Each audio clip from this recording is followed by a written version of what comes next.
Mm. Okay, go. We have the honor to be here with King Cameron, professor of business at Ross Business School, and believe it or not, is also my favorite researcher, King Cameron. Francisco, it's such a delight to be with you. Thank you. My pleasure. Why don't you tell us what you actually do at the Ross School? So, at the Ross School of Business, I am on the faculty, I'm a professor. I teach MBA, Master of Business Administration students. And the other part of my experience, the other part of my load is executive education, non-degree, week-long to week-long programs. So that's my teaching responsibility. My research responsibility has to do with investigating positive phenomena as part of the Center for Positive Organizations. It's a positive organization scholarship track.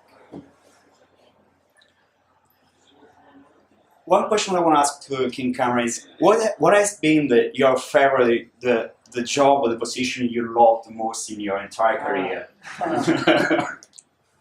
That's a really good question. So the position I think I've loved the most is what I'm doing right now. When I was young, meaning when I was an undergraduate, I was exposed to a professor that changed my life. He was Harvard educated. His committee members were the most luminary scholars in the world in their field. He was their fair-haired boy. He came out of that PhD program. Everybody expected him to be this incredible scholarly contributor. As it turns out, he dedicated his life to simply teaching. He wrote, but only for teaching purposes. And so I literally remember him asking for the largest classroom on campus, and he wanted to fill it with as many students as he could fill it with.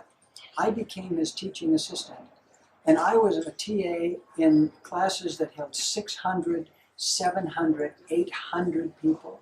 And it was all live. He taught live and changed people's lives. I can remember somebody coming to me saying, his name was Reed.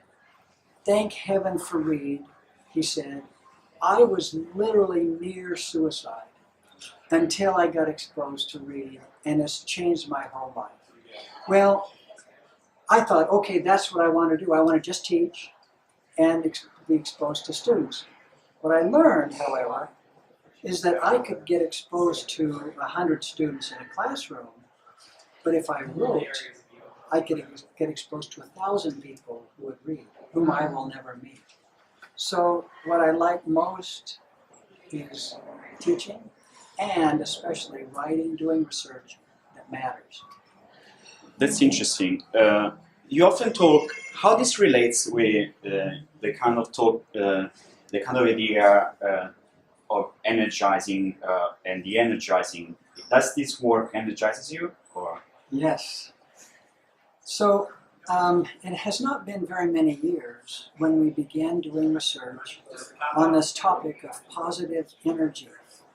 And the reason is positive energy wasn't even known, it wasn't even a concept until the last, say, decade. So, and it takes a little while to do research and to learn about a topic.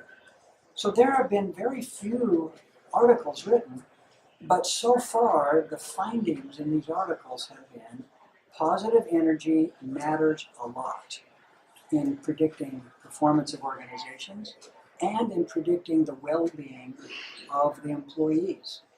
And the thing that's so amazing about that is that it exists, but hardly anybody acknowledges it exists. There's this resource not even managed in organizations. So that's kind of energizing for me. It makes a big difference. A question that I want to ask you about energizers and de-energizers. Is there any research for? Is there a stereotype or a person that is an energizer? Good question.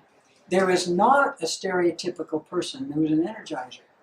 See, when you use that word positive energizer, people often have in their mind someone who's high in physical energy and or smiles all the time, or is gregarious, or is in some way charismatic, or in some way is simply attractive. turns out those factors are actually not particularly related to what we refer to as relational energy. The extent to which Francesco energizes me is not the extent to which he is gregarious and charismatic and all those kinds of things. Rather, it has to do more with how he makes me feel, the extent to which he helps me flourish, the extent to which he helps be a problem solver rather than a problem creator, the extent to which he makes me feel like a valued human being, the extent to which he provides meaning and perspective, and so on. There are a variety of attributes that we've discovered are predictive of being a positive energizer. One of them isn't just being gregarious and outgoing. You recently mentioned in your talk that we're born with our DNA as humans, we are inclined to the positive, and since we are a few months old. But we also born with a negative bias for survival reasons. How they compete to each other, or how it works? So I refer to something as a paradox in positive organization scholarship and positive psychology. Here's the paradox.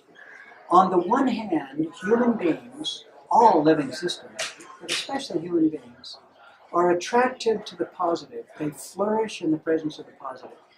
Lots and lots of evidence, physiological evidence, emotional evidence, social evidence, that that's true. We flourish in the presence of the positive. On the other hand, as you've mentioned, for psychological and survival reasons, we also have an inclination toward avoiding the negative. That is, there's a paradox between attraction to positive, attraction to negative, or paying attention to negative. So how do we reconcile that seeming paradox? Here's how.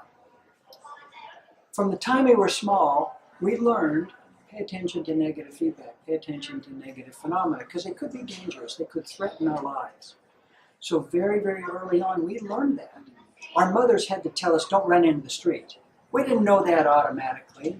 I mean, I didn't know a car would run over me if I ran into the street, but I pretty soon learned that.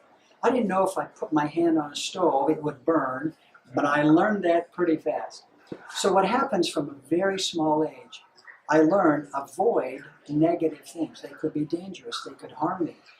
So I became so programmed, so socialized into worrying about the negative that over time in my life, I ended up not only ignoring the positive, but actually negatively defining the positive. I now call it soupy, syrupy, touchy-feely, saccharine sweet, naivete, and so on. So we have to remind people that inherent in their DNA is in fact a tendency toward the positive and the opportunity to flourish. So now we're essentially retraining people to pay attention to what's inherent already in the human system. Changing topic, Positive Psychology Directory is a place to share information and to connect with people. So what's your view on connections and relationships? So, a great question, because relationships matter a lot, as you know. I mean, I mentioned some research that I first learned about from a person named Sarah Preston, who said the following. If you're significantly overweight, probability of dying early is 20%. If you're an excessive drinker, alcohol, probability of dying early is 30%. If you're a smoker, tobacco, probability of dying early is 50%. If you are in bad, poor, unhelpful social relationships, probability of dying early is 70%. That is, it affects longevity, it affects health more than the normal factors that we consider, that we not normally manage. So having positive relationships in our lives matters a lot in terms of simply physical health, not to mention the performance of organizations. We know that flourishing positive relationships are among the single most important factors in predicting the success of an organization. If my people are fighting, if they're not getting along, or if they're isolated, if they're negatively energizing one another, I'll almost guarantee that the organization will not flourish. So it's a big factor in helping systems, not to mention people, do their best. So staying on organization that flourish, what's your advice to business people, employers, just drawing from positive psychology interventions, just one interventions that you recommend? Mm-hmm. So I don't have any magic bullets for recommending how organization can flourish. So I don't know any magic bullets. I don't know any factors that solve all problems. And there's a lot of research in positive psychology that highlights some practices that really work. For example, almost everybody knows about gratitude journals. Keeping track of the best thing that happened today or the things for which you're grateful matters. It actually changes physiology. We have also developed several tools, one of which has to do with fostering meaning or profound purpose. We know that if people can find meaning and profound purpose, matters a lot. Performance is significantly changed. We've also developed a tool called the Reflected Best Self feedback process. So when I do surveys in organizations, especially surveys of leadership, and then hand people feedback, almost always the tendency is look at the low scores, look at where you're not doing so well, try to raise those scores. So we've developed a supplement to that to try to help people focus on their strengths or on their best qualities, their best strengths. Reflected best self-feedback. So what we do is we ask people to identify 20 people in their lives who know them well, who have some kind of relationship with them. And then we ask them to request of those people that they write 3 short stories or 3 paragraphs, responding to the question, when you have seen me add unique value, when you have seen me at my very best, what strengths do I display? When you've seen me really contribute, what is it you've seen me do? So I get back 60 stories from these 20 people, 3 each. And now it's all positive feedback. It's at my very best from the standpoint of other people. So we take people through a process where they analyze the reflected best self, and then they create a best self portrait. Here's what I am when I am at my very best. Here's how I can capitalize on it, and so on. That is, there are a bunch of tools, techniques that can be implemented in organizations. So how can we be at our very best at our work? What's the reason, in your opinion, there are people that stay on the task, they finish on time, and they stay on budget, and why others, or probably majority, I should say, they don't? So we have a former doctoral student, got her PhD at my university, the University of Michigan. Her doctoral dissertation asked the question, how do people define their work? Kind of a boring question, but the answer was wonderful, and it spawned almost a whole subfield in organization science. Here's what she discovered. Some people define their work as a job. Give me the assignment, give me the responsibility, I've signed up, I'll do it. Question is, how do you manage those people? Answer, financial capital, pay them. Some people define their work as a career. I want to move up, I want to get promoted, I want to be popular, I want to expand my repertoire, I want to get smarter, and so on. It's a career, and I want to move up. The question is, how do you manage those people? Answer, social capital, intellectual capital. Teach them things, give them assignments, challenge them, promote them, put them on teams, and so on. Third, some people define their work as a calling. That's kind of a religious word, but the idea is, I've been uniquely prepared to do something. It's more meaningful than just my reward. What I'm doing is far more important to me than just getting a paycheck, being popular, getting promoted, whatever. How do you manage those people? Answer, ideological capital. You highlight the profound purpose, the meaningfulness, the legacy being created, the value that outlasts your lifetime. All right. The people who, and there are people in all 3 categories, which is fine. Everybody doesn't have to have a calling, or everybody doesn't have to be worried about promotion. It takes all kinds. But the highest level of performance in organizations will be people who can find that profound purpose. And the task doesn't matter. We've done studies of hospital custodians, healthcare workers, who they're cleaning up blood and vomit and stuff, saying, I believe my job is at least as important as the physician, maybe more so, because I'm helping people heal, I'm helping them flourish, I'm helping them feel like I care deeply about them. That's at least as important as the guy who comes in and puts a needle in their arm. So it's not the nature of the task, it's the way you decide to define it in terms of, boy, this is more important than just the paycheck. Definitely.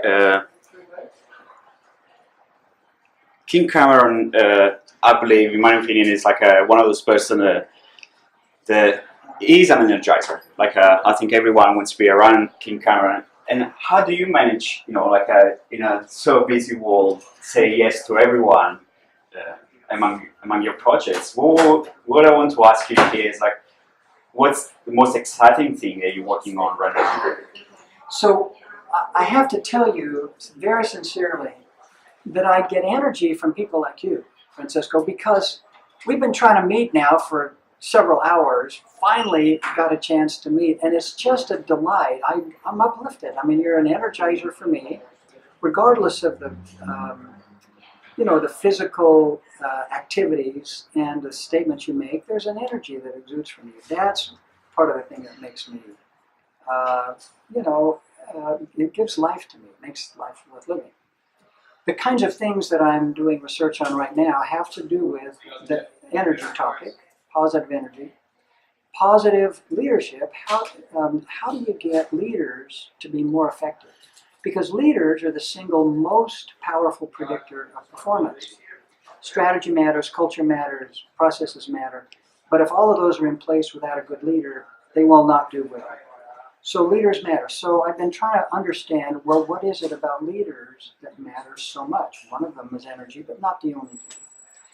And in addition to that, I've been studying and really cared deeply about what I refer to as organizational virtuousness. Meaning, how do you get organizations to embed in their culture, in their processes, compassion toward one another, high levels of trust, forgiveness for errors and mistakes rather than grudges or punishment, high levels of integrity, and so on. So what I've discovered, what many others have discovered too, is that when you embed virtuousness in the system, performance goes up, even profits go up, which is normally not expected that happens. So those are the kind of areas of interest. Yeah.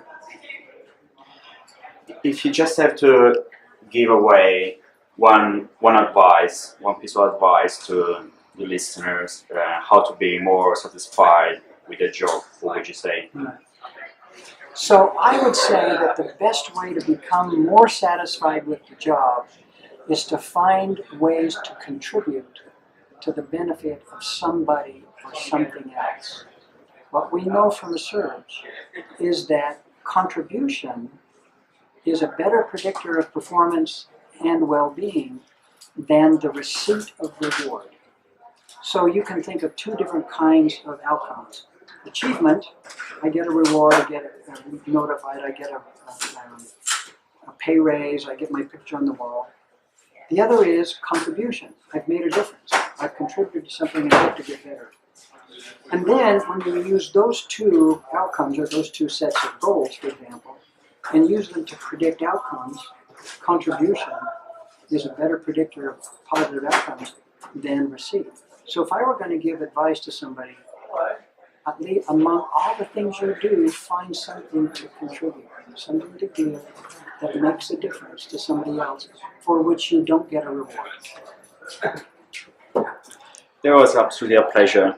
Kim Cameron. Thank you so much. Thank you so much. You're terrific.